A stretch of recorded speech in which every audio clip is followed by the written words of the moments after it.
guest with me actually, and let's let the people on the podcast know who do we have. My name is Sam. Bandai name Sam I am. Name is Andre. My Bandai name is 8 on 1. Thank you, and I appreciate you guys so much for being on the show tonight. Thank you. So, um, wanted to ask, what is it that you guys do so we can let the world know? We are totally professional One Piece players. In fact, we participated in a tournament today, but we'll get into a little more. Nice. What do you have to say about the? What do you have to say after I said that? How long have you guys been doing it? Like, tell us a little bit about So on the professional level, I wouldn't wouldn't go that far at all. I want to say we played in a highly casual level, not in a competitive way. Because the people, we are playing tournaments with people who are taking it in a very competitive level. You know? But will we ever get to face them? Hopefully one day will we beat them. Hopefully, but we're not professional. I see what you mean. We're more than casual. Just having fun with the game, more than trying to see how far we can get when we play these tournaments. No, that's really cool. And so what got you started? What inspired everything? What was the start? Like, I want to know so the world knows. So first things first, I'm a 90s. I'm a 90s baby. So I grew up watching all those 90s cartoons, and I think the one that like basically got me inspired to start playing card games was Yu-Gi-Oh. I think anybody who grew up around that time saw Yu-Gi-Oh. Sir. They remember, asking their parents, "Hey, can I get a Kaiba deck? Hey, can I get a Yu-Gi deck?" Mm-hmm. And that's where I think my love for card games really started. So that's where I came from. I came from the Yu-Gi-Oh scene, and I also competed in a few regionals. Okay, is what they like to call it. Because I've been to the venue we've been to before, and I've been there for Yu-Gi-Oh. So interesting. Okay, and how did that go for you? Oh, horrible. Yeah. All right. So let me ask, if you don't mind me asking, why or how? How come? Okay, so this is quite interesting when it comes down to the level of gameplay you have between Yu-Gi-Oh and One Piece. Okay. For anybody who's interested in getting into One Piece, it's one of those easy to learn, hard to master type of things. Yeah. Okay. The fundamentals are very simple, but once you really start getting into like, when is the best time I should do a certain move, or when is the best time I should summon something or attack? Yes. That really is really, really important in One Piece. Once you learn that, you can pick up almost any deck. That's the difference between like us casual and professional. They can think like oh yeah. But I mean, if you can play chess, you can play this. I was trying to take it. If you can think a couple moves ahead in chess, you can think a couple moves ahead. Nice. Okay. You can do it. It's not anybody can do it. Now Yu-Gi-Oh. Let's talk about that. That one's a little different. I've always told people that Yu-Gi-Oh, it's his own language. If you want to learn how to play Yu-Gi-Oh, you're basically learning how to speak a new language. And the reason I say that is because in Yu-Gi-Oh, if and when are two different meanings. True. Send and destroy are two different meanings. It really matters. A period and a comma matter so much in Yu-Gi-Oh. It makes a big difference. It does. It's so ridiculous, and it doesn't help when a Yu-Gi-Oh card is almost like 4 paragraphs. Yeah. You gotta read this thing again. But you know what though? It doesn't matter how much I'll say these things about Yu-Gi-Oh. It's still, it's still one of my favorite card games. Because once again, I grew up with it. I love it. And what's like what's your setup? What's your deck that or do you have multiple decks, or do you just have one solid one that if you got to tap back in, like this is the one I pick up and I go? So I have multiple decks. I have a bunch of skeleton cores that I still have. The main decks I'm playing right now that I do have completed and I can be like, I'm ready to play is Sky Striker and Branded. Those are 2 decks that I have ready and completed, ready to play. Nice.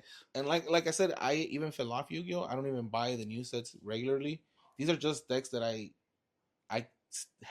bought new cards with, and they're ready to like compete. And what are some of the rare ones that you have?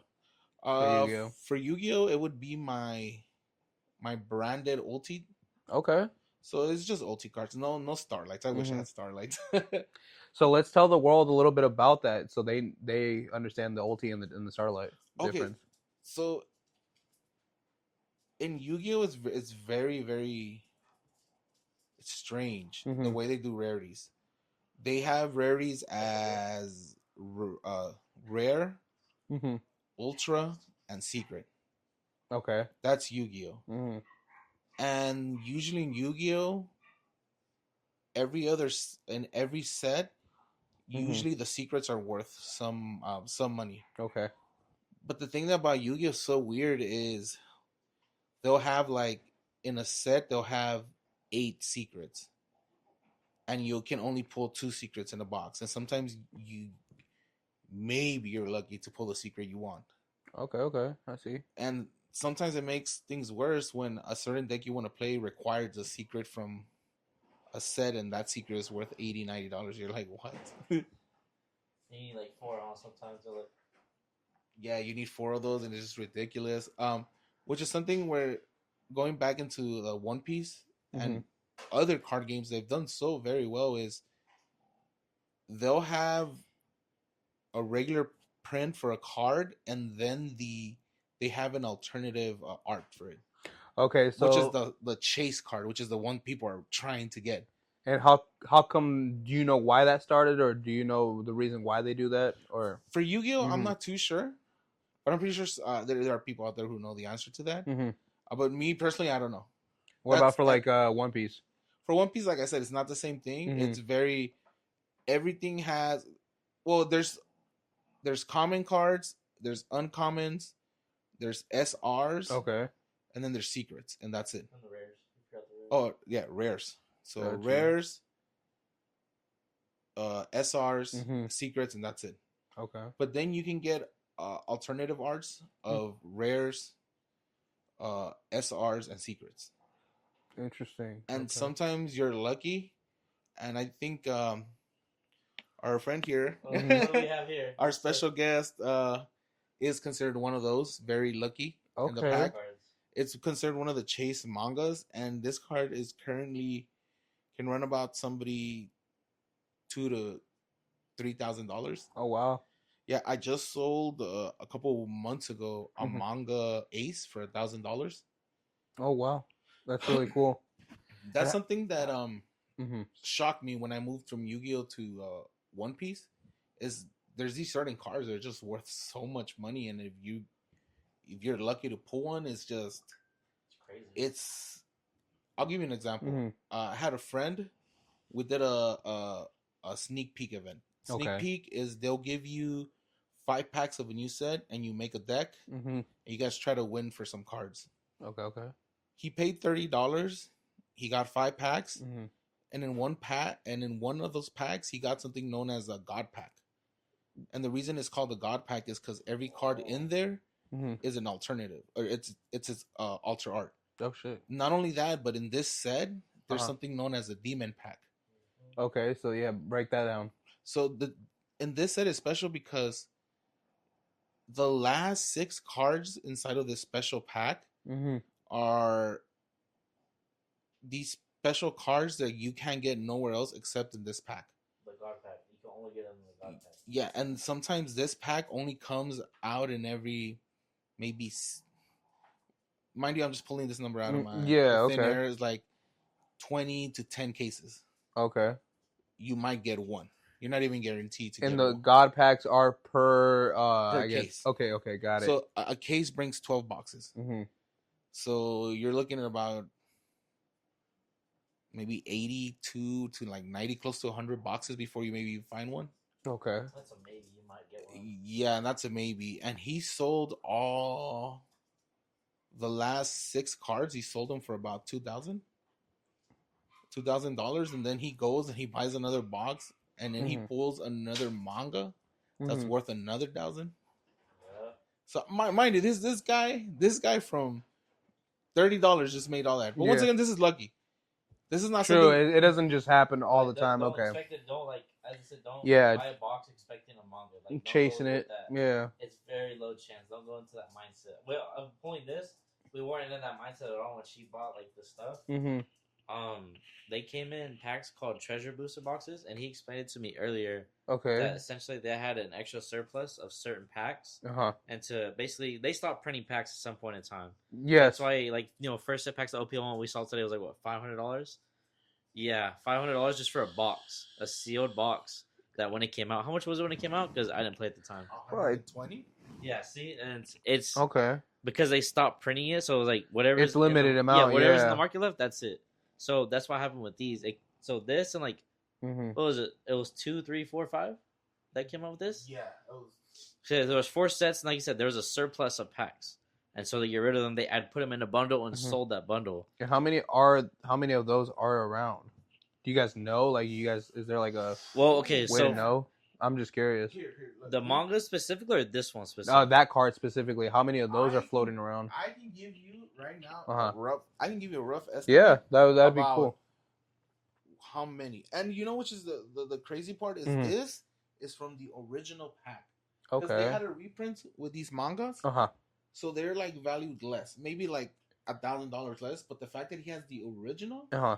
from the original pack really makes it worth. And how do you know the difference between the reprint and the original on that one? Is there a slight So, difference? That's what I want to Yes, ask. there Okay. is, but Uh-huh. you tell the difference in a magnified level.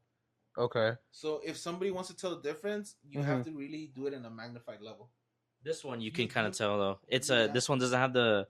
So if it Mhm. was the reprint, it would say you have to rest a specified number of dawn. There So you this go. one's the obvious one. So there's Okay. some that are obvious like this one. So there's Uh-huh. like different. So this one, I'll just read it. So the active main once per turn. This one just says has a number 1, and then it says add up to 1 dawn card from your dawn deck and says active. This is what the original one says. Okay. The reprinted one that he's talking about Mhm. would have the same thing, but after the 1 number, it would say you may rest a specified number of dawn in parentheses. But yes, Okay, so what are some other indicators that players and people that are getting new into this field like can look out for, like stuff like that? Is it what are other indicators like on a magnified level that you guys say besides the what you just mentioned? they're all kind of different. Oh, okay. So some are different. Like one will have like there's a counter in one piece and the number on the side. That one it's like silver and gold. That's the difference. But there's some, I think the Zoro and one more, it's just texture. Like you just literally have to feel it. Okay. Like the one, the magnified level is the Sabo one. Uh-huh. That one you do have to get a magnified level and look at the ink that they were using. Really? I didn't even know that. Oh, I Yeah, didn't know because they that. look almost identical. You have to really look They down. feel the same and everything? Everything. What would you use to identify like the difference is there something special that you use, or how would So you know? from the last review that I saw where somebody was explaining it, Mhm. and I was watching, Mhm. was the machine that they were using originally to print the lettering. Mhm. It was weird because it was almost like a brush. Okay. So you would get when you magnify it in a really small level, you'll see like these weird brushes. The streaks. But with the reprint, they look Solid. Yeah, almost like a press look. So It's not brushed in; it just looks pressed. yeah, So there's like little lines, like you can little notice, indent, like little okay. tiny parts that you don't see complete ink in. So that's what you Mm. notice, and that's how people tell the difference. Dang, you really have to like. But see, those I are didn't the know that. ones that look exactly like that. With Uh-huh. yours is really good because yours needed to have a change in its text. So in the reprint, they changed the Yeah. text, which is like, okay, good. That makes it obvious for what it is. But that. And There was also- a God pack for that. That's where he's Mhm. talking about reprint. There was a God pack. For my Ace, since Mhm. I had the original and there was a reprint, my original in the bottom right, the original ones didn't come with a star, and the reprint ones came with a star. So that helped me a lot when I was trying to sell it. I see. Okay. Because when the guy was trying to buy it, he was like, "How do I know it's an original one?" I was like, "Look at the bottom right. All the Mhm. originals, no star, or reprint, star." So he looked it up. He checked. He's like, "Okay." And so when it comes down to the process of doing sales, how would someone set themselves up for preparing to do their first sale, or how do you do your sales? Because everybody does sales differently, so I have to ask, like, how do you are you an in-person sales? Are you over the Okay, you send it so through mail? if you do think about it like this: if you do in person, get ready to take a hit. You're looking about 70 to 60% of what you would normally get. If you want to get Yeah. something higher, Mm-hmm. then you sell online. Okay. But you're still gonna take a hit. It's just not gonna be a big hit. You're still gonna take like 15% of a hit. Mm-hmm. If you really, really want to get 100% of the profits, Yeah. then you're gonna do something like Facebook Marketplace or stuff like that. Okay. But those places are a little scary because Mm-hmm. they're- Have you had any bad situations or run-ins with the Facebook Market or no. OfferUp? No. Okay. Well, that's a Luckily, good thing. with OfferUp or Facebook Marketplace, Mhm. I haven't had bad experiences, but I've had people had bad experiences. Mm-hmm. So at the end of the day, good and services. No friends and family, guys. Always remember that. No friends and families. Yeah.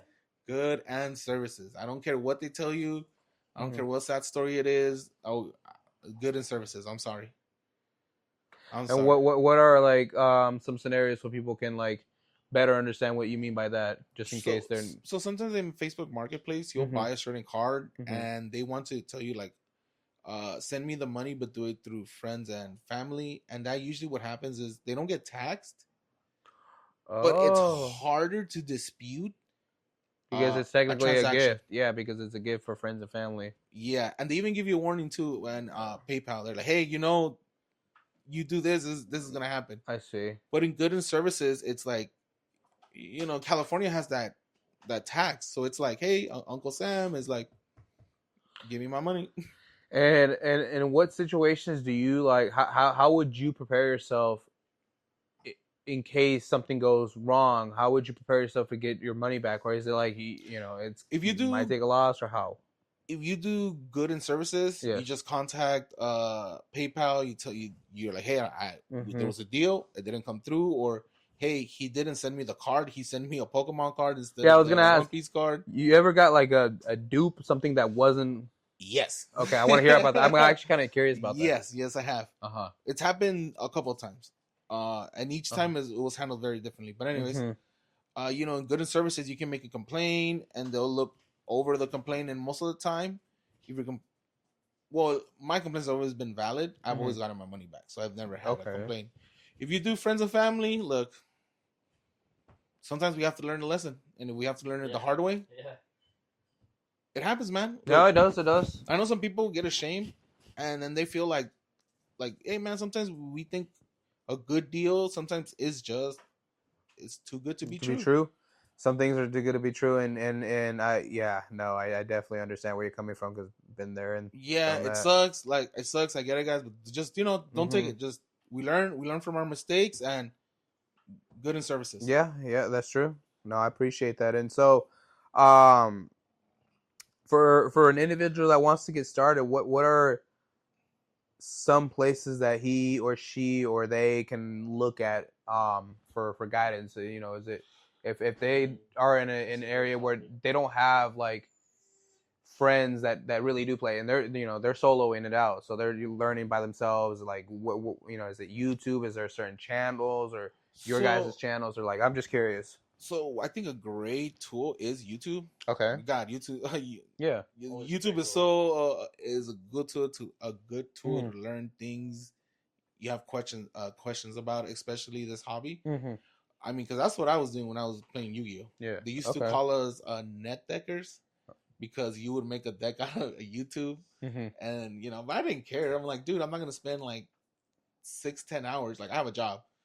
I still have an 8 to 10. Man. Like I just want to come home, make a deck, and just play. Yeah. If somebody online made it for me, okay, I'm fine with that. Like I'm sorry, man. And that's another thing too, where it's like really hard if you want to play this competitive. Like, Mhm. like you understand this. Like some people make this their job. Yes. Because, like, guys, I ain't playing around. Like some of these cards that they just paid for right now are at least worth like $6,000-$7,000. Yeah, the one in LA, the guy came home with the entrance is $30, and he won. They went over his winnings. He has $6 to $7 grand for his winnings.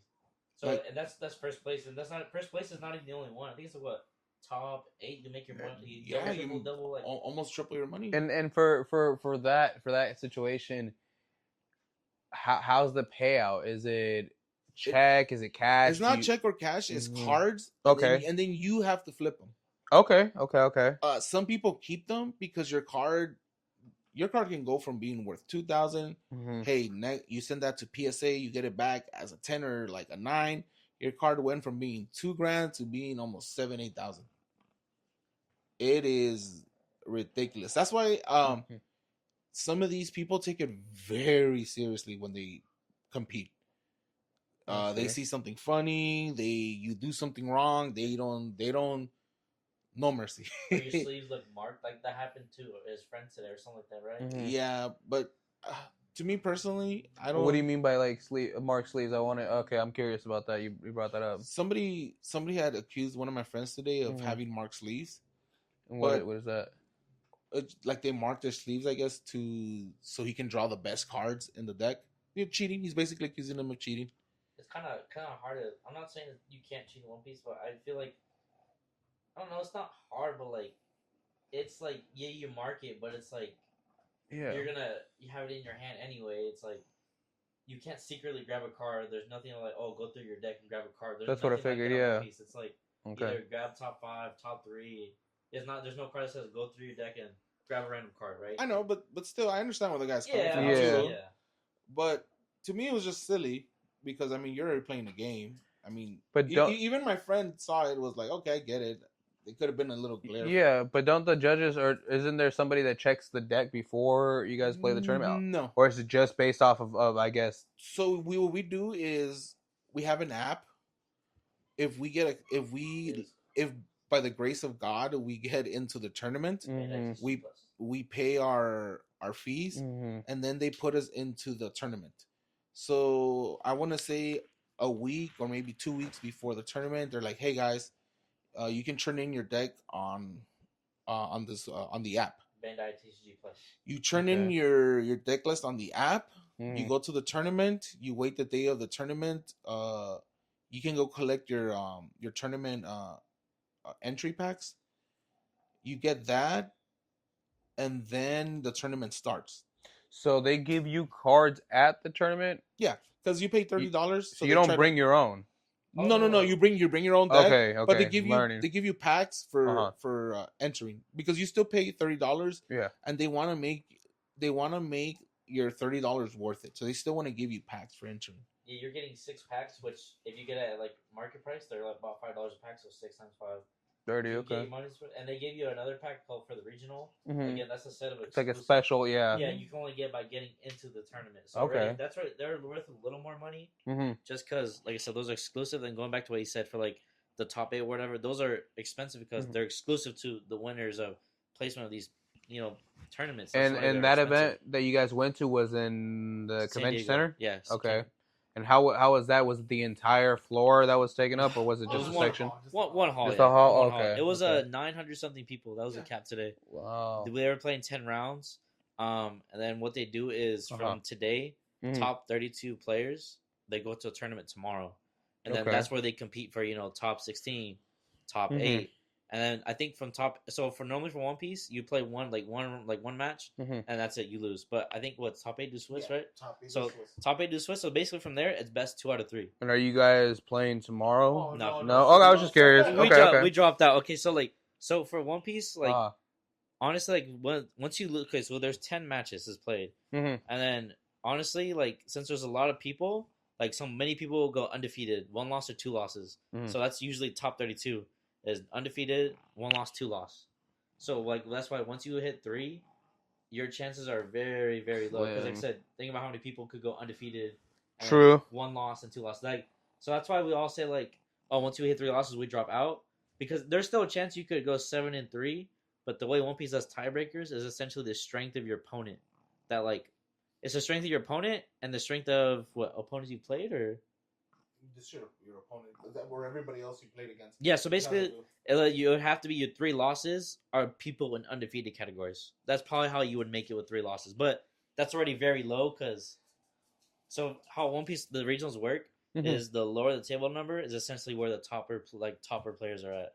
I went from table 7 today to 435, which basically means I'm at the lowest of the lowest tables. And they were how many tables? So in the whole hall, Uh-huh. there was a lot because they have side event as well. I Okay. think the highest it reached for the first round But was for maybe numbers? 700, and then after that the numbers decrease because people start dropping. Yeah. Okay, So yeah, some, that makes some sense. people, if some people can't make it, like if they lose 2, Mhm. they're like, oh, I can't make it to the second day. I'm gonna go play the side events. Okay, and then for like the side events,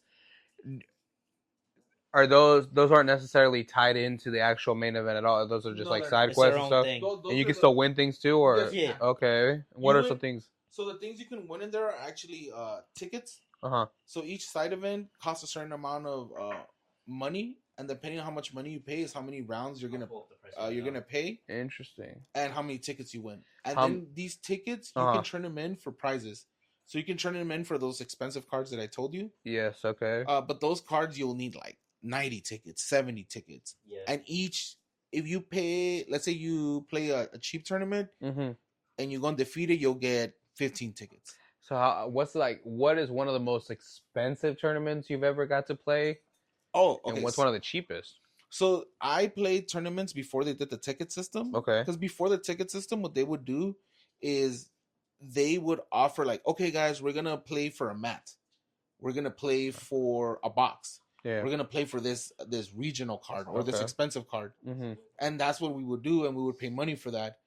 But the issue was that with that system was tournaments were really expensive. If a box was worth, for example, $200, the tournament has to reflect that. So now we're looking at a tournament that's $30. So there's no more cheap tournaments we can. There's no more cheap side events we can do. You get you kind of start pricing people out. You get me? So they thought that the best system to this is kind of remove that and start doing tickets, and then doing tickets at a certain money level. So somebody who wants to only spend $30 today can still get 50 or 30 tickets. So they can still walk out with a decent price. And are those tickets redeemable in other events, or is it only at those? I believe it's only for that event. Oh, okay. Yeah, because they don't want they don't want people to start trying to sell them or stuff like that. That makes sense. Okay. Yeah, that's something they don't want because Yeah. if you create value for them, it's I've seen it happen. Because I was part of a Yu-Gi-Oh. I don't know if it's a regional or I forgot what they call it, but it's a special Yu-Gi-Oh tournament where a lot of people show up.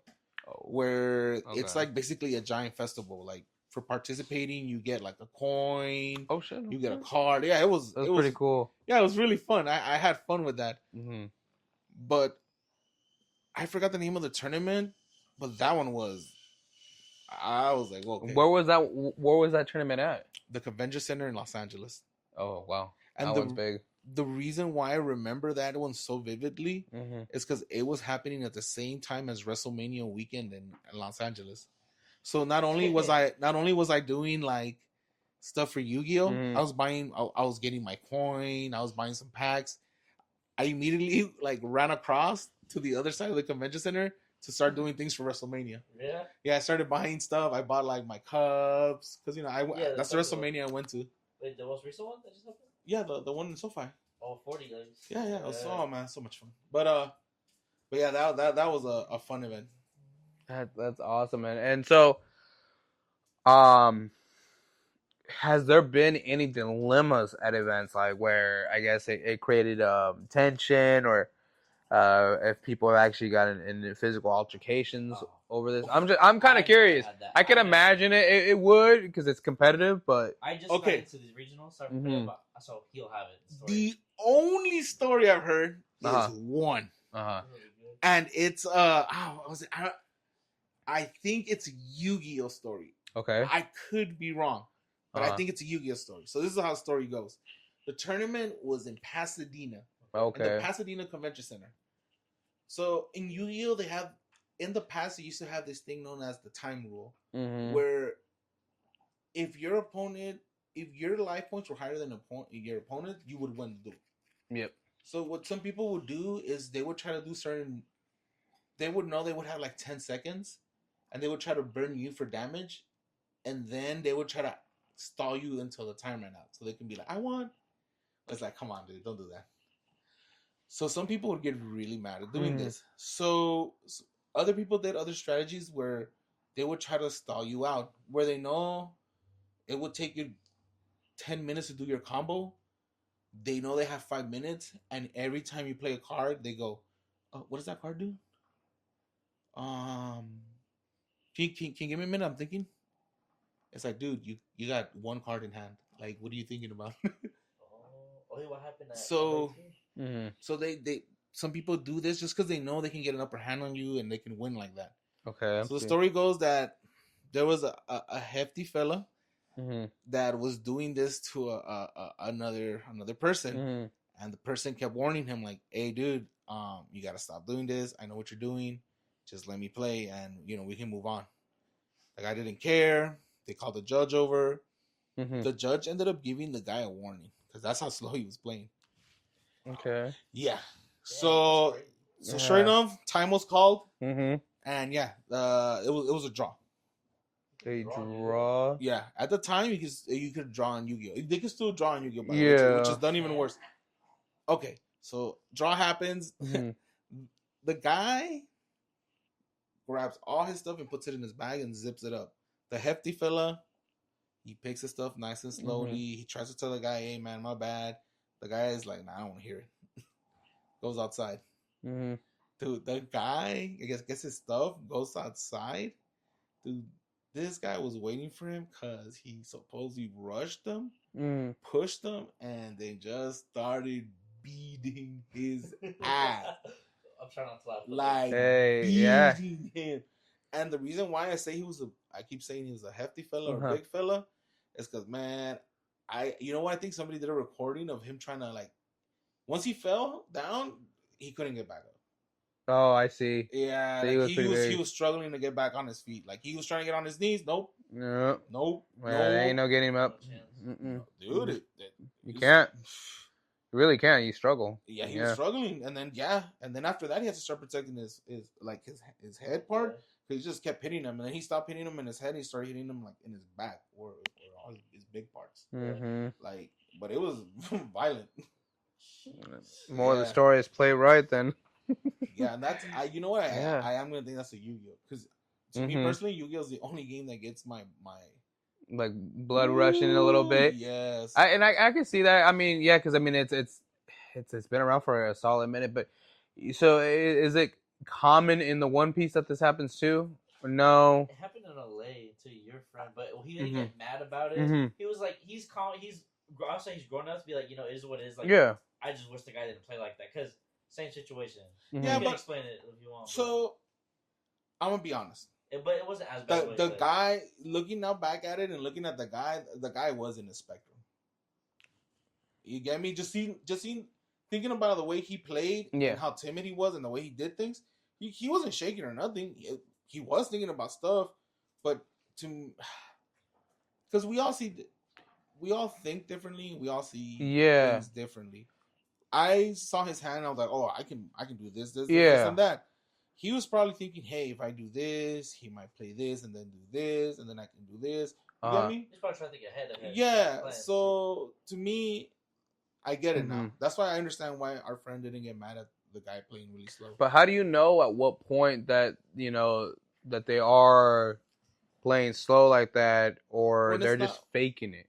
When they're not, so the Mm. way we know that they're not trying to be malicious about it That's what. Yes, that's what I want to ask. is you can just tell, man. First of all, in One Piece, it's one round. Okay. It's 35. We got 35 minutes to play one round. Mm-hmm. And I understand it. I have a deck. It's called Blackbeard. Okay. That deck, I get it. Sometimes we'll play our 35 minutes Mm-hmm. and even a little bit extra. You get me? But I understand. I have to understand that as me playing that Mhm. deck because I know that's the type of deck it is. It's never a short game. I'm always going for the long game. Okay. Yeah, you were always last one. When we were the group of us were there. We were all gone, and honestly, like he would come back like 5 minutes left in the round because he literally went almost the whole time. Yeah, because it's once again the play style is not a quick play style. It's a long, very thought out play style that you have to do. I see. And that's just the way it is, and especially for this game, you can tell. And then what about like when is there breaks in the game? Like, do you guys take breaks? or is it just a solid straight 30? Like, so what if you have to use the restroom? Like, how do you make that call? But hold that thing in. Okay. If you have to use the restroom, Yeah. then I pray that your next match is as quick as possible, so you can Okay. relieve yourself as quickly as I can possible. talk about that. Yeah. So I'm curious because some people like. Okay, yeah, Yeah. I could talk. Okay, so we were at Vegas. This is my first regional. We went for my birthday. Mhm. I didn't get in, so I was hoping to get into the lottery. I did get in, but long story short, we had Canes the night before, like close to midnight. So honestly, I think that messed with my stomach. So we get there, rounds 1 through 4, I'm chilling. But like we're going 5, my stomach's starting to hurt a bit because I was texting my now fiance, telling like, babe, my stomach is bubbling. Like, but like I said, my games were going to almost the end of the rounds. Like I had 3 minutes. And knowing me is like I'm not gonna be able to relieve myself in time. So like I think rounds 6 through 8 for me, like I'm just there like moving my body, like trying to prevent myself from going. And then I even told him, I was like, yeah, dude, honestly, one game I literally just made mistake after mistake, and I lost 15 minutes. I was like, perfect, now I can go relieve myself. And then I did. I felt better. I was like, oh, thank goodness. And then I actually scared him in the back while I was in there. But yeah, honestly, it kind of does suck because like you're there to win, and I was on a good streak too. So I lost round 1, and I won round 2, 3, 4, 5. I said when my stomach started hurt is when I started losing. I was like, like, sorry, she does that. She's fine. She's perfectly fine. You good? Yeah. Okay, you good? But yeah, like it does suck because yeah. So at that point, I'm considered X1. Because at that point, I have a chance to make it next day if I just win the rest. So like I'm gonna take my time.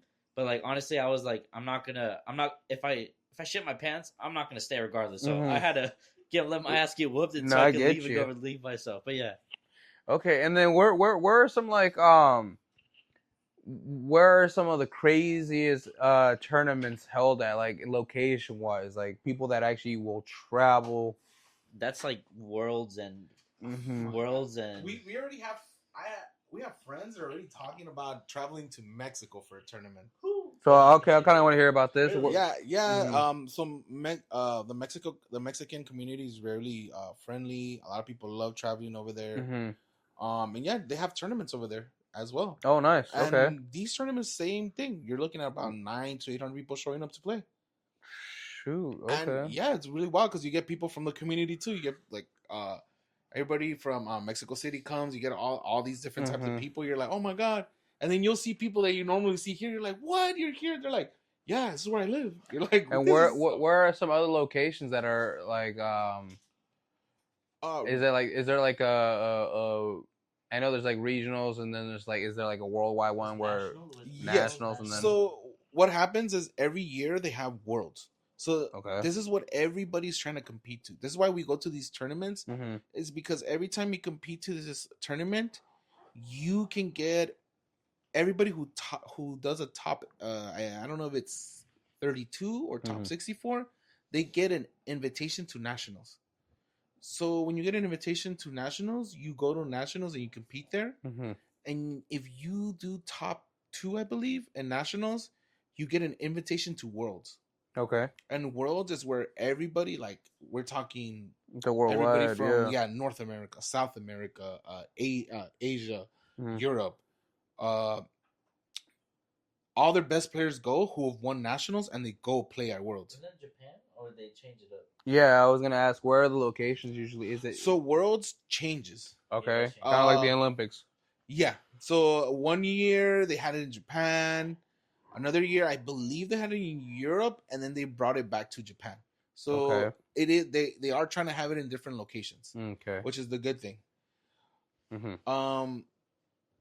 Worlds is amazing. I'm not gonna lie, because like right there and then is where you make those money cards that are just you're looking at 50 grand. And have you had the opportunity to go to an event like that yet? No.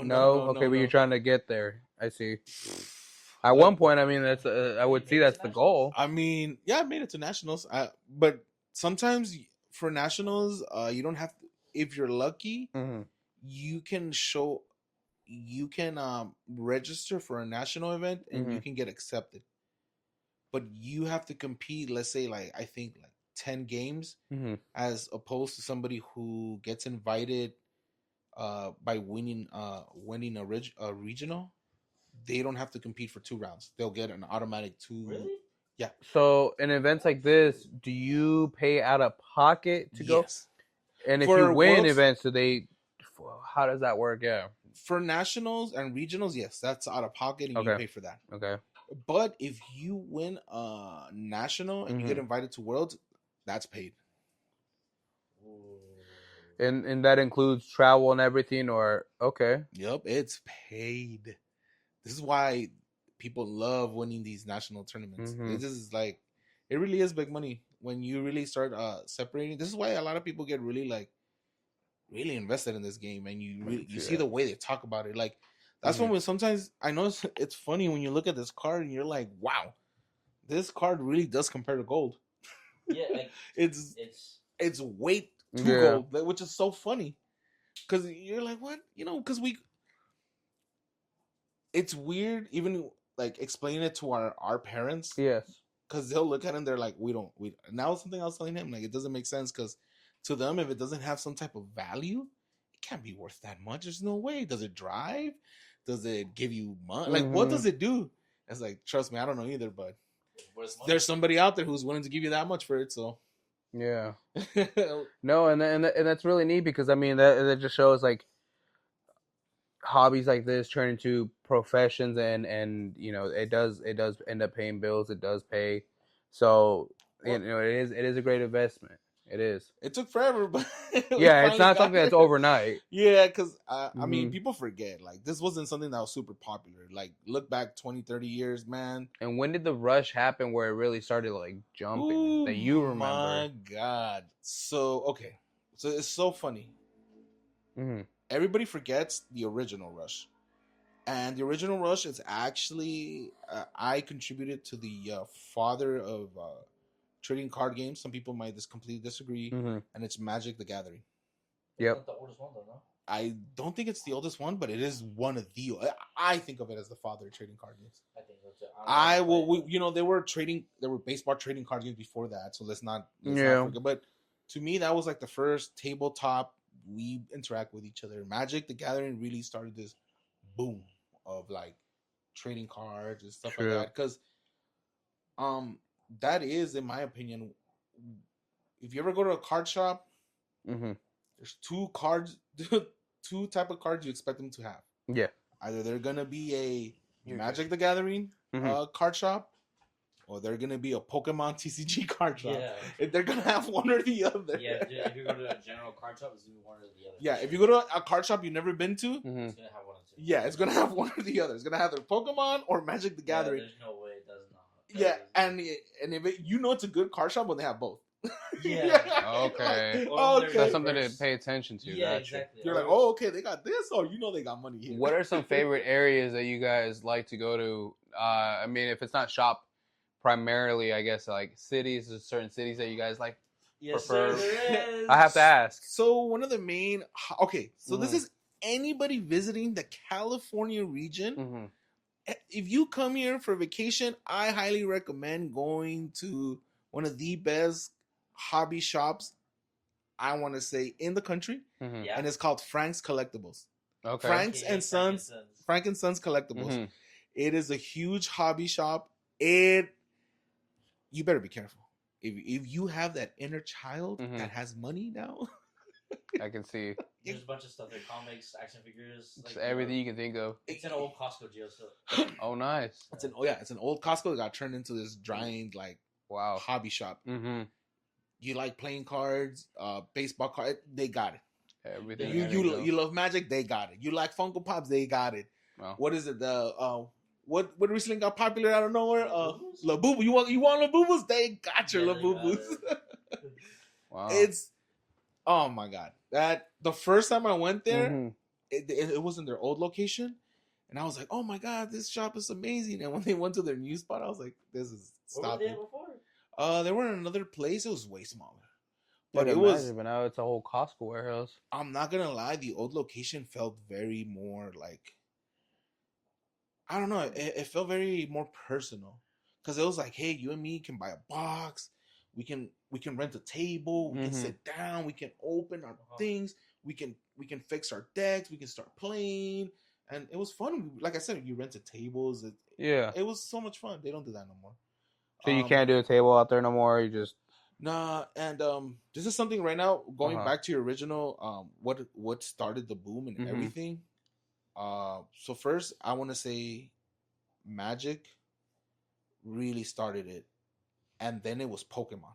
okay. I mean, we all grew up collecting. Yeah. We're like, That if you're a '90s baby, you damn well remember the time you were in fucking Yeah, they- 5th grade collecting yeah. them Pokemon cards. Yeah, even I collect the Pokemon cards. So every generation is it's like they're not slowing down either. Pokemon, it's like every generation has their own like Yeah, they're growing up. it's with- ridiculous. I grew up collecting Pokemon cards. You grew up collecting Pokemon. Yeah. They got us. They got us and all children's children. It's over. Yeah, it's always gonna be. It's something that's always gonna be there.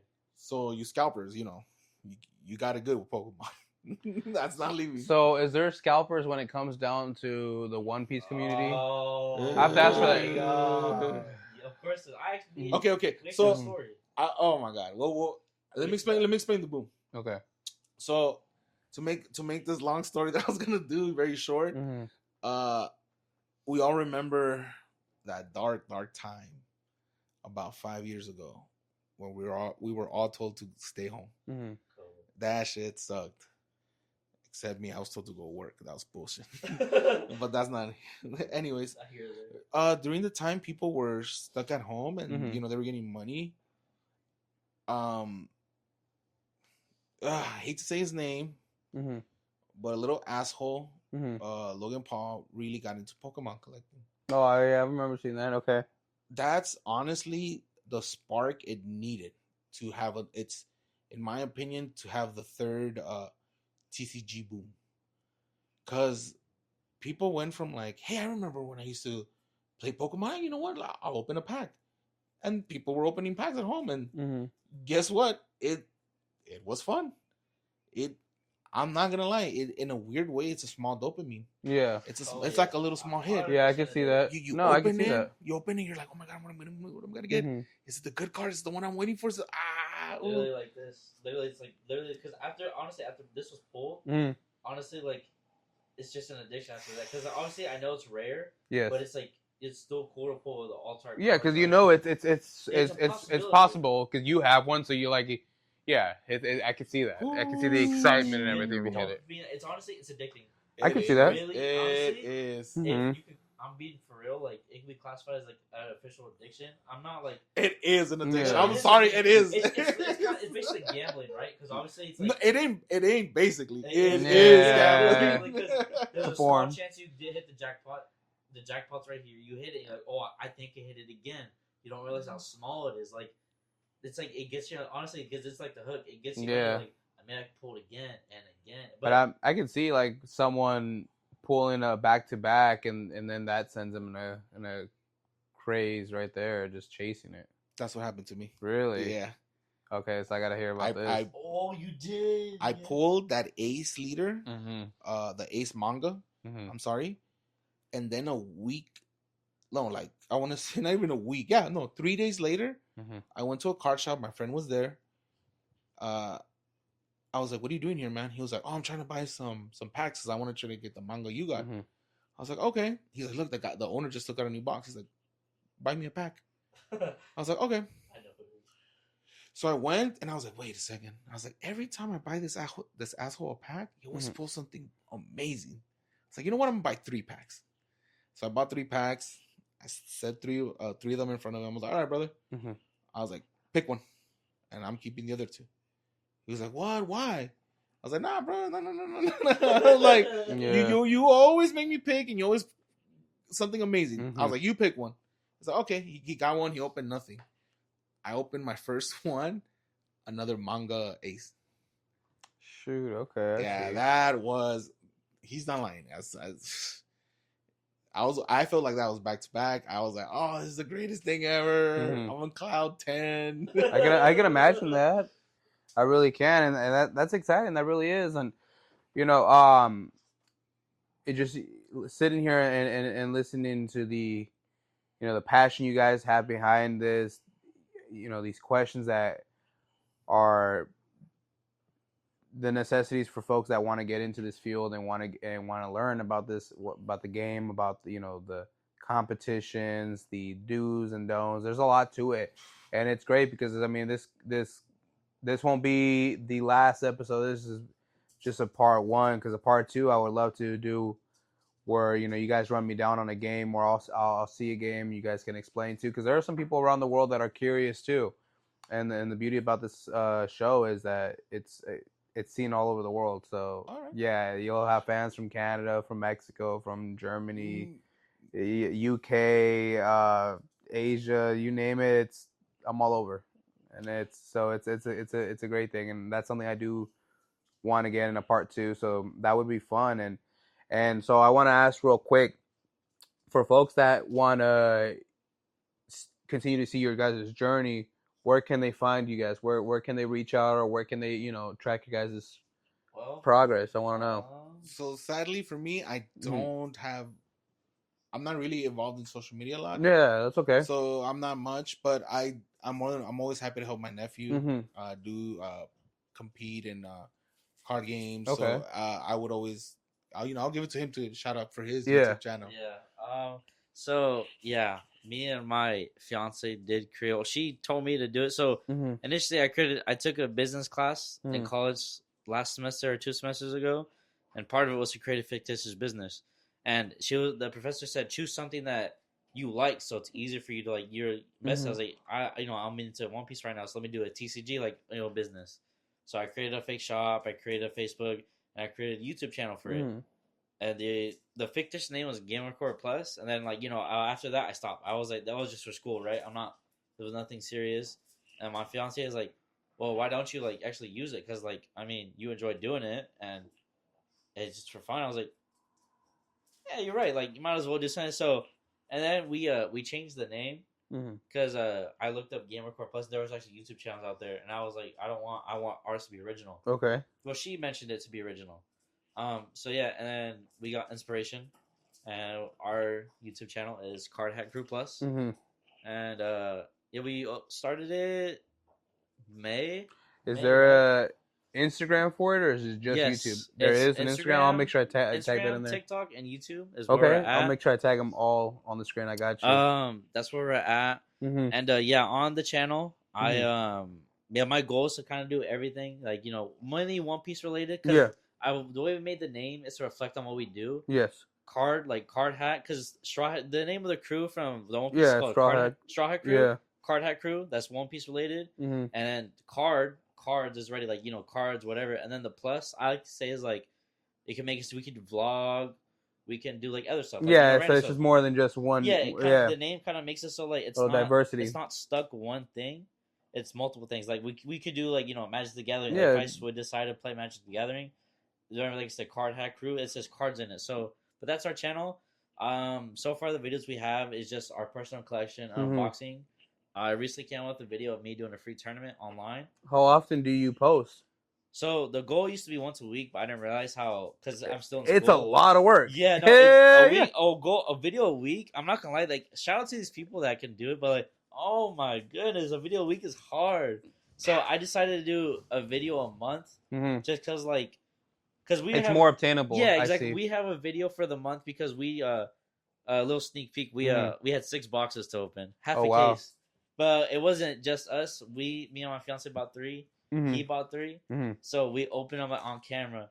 So I still want to figure out if I want to have 2 times of music in the background, or just have us talk. It's gonna be a pretty long video, but I've on there I've noticed that the kind of shorter videos for that kind of get it. I'm trying to make it. We just made an intro to kind of get the hook, because I realized for One Piece you have to have a good hook. Yeah. Specifically, because if you just start with it, because the free tournament video, it has lower views than our personal collection videos, but I feel like the hook was better in the personal collection videos because it was IRL, right? The free tournament was online. Yes. So it's it's not boring, but it's just there's nothing you can do. But if you record in person, you can have the alt art cards, you can fidget or whatever. But yeah, our channel's Card Hat Crew. I do hope to make a how to play video. Okay. So it's gonna be the idea for me is a 2-part series, maybe 3, or even ongoing series. First part would be just a basic how to play, and the second part would be an advanced video, probably with his help again, because I'm not up there. I consider myself like not bad, Mm-hmm. like good, but obviously like I'm definitely not the best. I mean, the best No, is I just see the what you pros, mean. but No, but I get where you're coming from though. I do. yeah, and And obviously I make mistakes. yeah. I've worked like to make fewer mistakes, but honestly, like he also makes mistakes, but like fewer, just because he's been playing it since almost release. Yeah, it's a little longer, more experience in the Yeah, field. I've played it for he got it. It came out 2022, right? Yes. Okay. Yeah, because then I started playing it like 23, 24, only because I watched the anime Mhm. and I went over to his apartment. I was like, "Hey, One Piece." I was like, "Is this One Piece?" He was like, "Yeah." I was like, "They came out with a game." He was like, "Yeah." I was like, "I want to learn because it's something I like." And then, honestly, he may put me in debt because of that. Hey, but that's I want to apologize. I want to apologize right now. I got you guys in depth, and it's ultimately something I wanted to also bring up, Mhm. which is now, especially in the era we're in, where there's so many trading card games out there right now that are very popular or are getting popular. You're looking at anything from One Piece, Yu-Gi-Oh, Magic the Gathering, Pokemon, even now Lorcana, Disney. Mhm. Yeah, Is it's pretty that- popular. Honestly, yes, it's Lord. super popular. Honestly, it's a good game. I enjoy it, but it's just not for me. It's the only But game that honestly could truly involve all ages. Because at Oh, tournaments, I yes. see little kids to older people. I feel There's- like that's the only. Mm. game there's that a really story does that. right now of a kid who I think he's like 10 years old, beat the world champion. It's a great story. It's on YouTube. You get a chance For to real? watch it. Yeah, I highly recommend it. It's really cool. It's one of those stories where it's like it's good to see because you know any little kid. And this also for me personally. Yeah. These card games were made for kids, to have a Mhm. good time. So when a little kid does make it all the way up, you're like, "That's right, little buddy, you did it. That's Good pretty job." cool. Yeah, because our community. If we don't let our community grow, it's just gonna die out. I know. I see. You have to let it grow. Yeah. No, you have to definitely need that support and everything. You need the support. You need to be welcoming. This Yeah, whole 100%. like, Mhm. I get it. In these tournaments we went today is very like, no mistakes, no head. I understand. Yes. But when you go to like your local store, it's like, relax, dude. We're not Yeah, those like, fancy. honestly, that happened to me when I first came into the tournament. Like, people like literally told me what to do, even though I was playing against them at the local tournament because I was new. Yeah. And they want you to come back. It's like some guy even told me, he's like, we want people to come back. We don't want to scare them off. Yeah, because that's the last thing you want to They do. literally talk you through it, be like, oh, you could have done this, and like, no, they're like, here, take it back and try it like this. That's literally what happened with me. And then the first tournament I went to, I went in with the starter deck. Basically, starter decks they're ready to play, ready to play decks. That's like their version of it. Obviously, you can modify it, and they're not bad. Like there is one though that's like really good. It's starter deck 21, and honestly, you could like that's probably your best chance to win a tournament with that like flat out. That's probably one of the better ones, and that's like the easiest one to learn. Matter of fact, there's a new set that came out. It's called the Learn to Play Together set, and that was one of them because honestly, it's really easy to learn. As one of the decks says, it's simple. The ability to use is simple. Like he was saying, how I said the ceiling was high for like skill. That the ability is like it's really simple. And then the support it gets in the starter deck, it literally perfectly reflects off of that ability. You don't have to like do extra stuff or anything like that. It's that simple. But going back to the first tournament, yeah, like going back to they would like tell me what to do, tell me here, take it back and try this, try that, and then I needed more because the starter deck comes with like so the super rares. For some of the cards, you need a full set, which is 4. In One Piece, you can only have 4 of a certain card, unless rules state otherwise. Which, as of right now, I don't think there's anything that says that. And then you can only have 50 cards in the deck, which again, until the rules state otherwise. But there's nothing that says that otherwise. Oh no, for One Piece, there is certain characters that can have more than 4. But the way One Piece is built is also they try to mix thematic like to the anime / manga, and also like not overpowered to the actual card game. Yeah. Like some of them are actually like they're like spawn. Like honestly, the thematic wise, they're like pretty good. Like there's a character essentially in the anime. What she does, like she takes your soul, and one of the ability is you can trash the life, which is essentially like, your soul. I guess One Piece. Yeah, you could take that. You could trash it. Like I said, thematic. It's somewhat there. You can see it. Most recently there is a leader, essentially that called Emu, and essentially it's the all powerful being, and the deck is pretty good, pretty simple, straightforward. It's not broken, but if they made certain stuff about it, it would definitely be broken. I Again, see. thematic wise to it. But so someone gave me, so in the local shops you get a winner pack.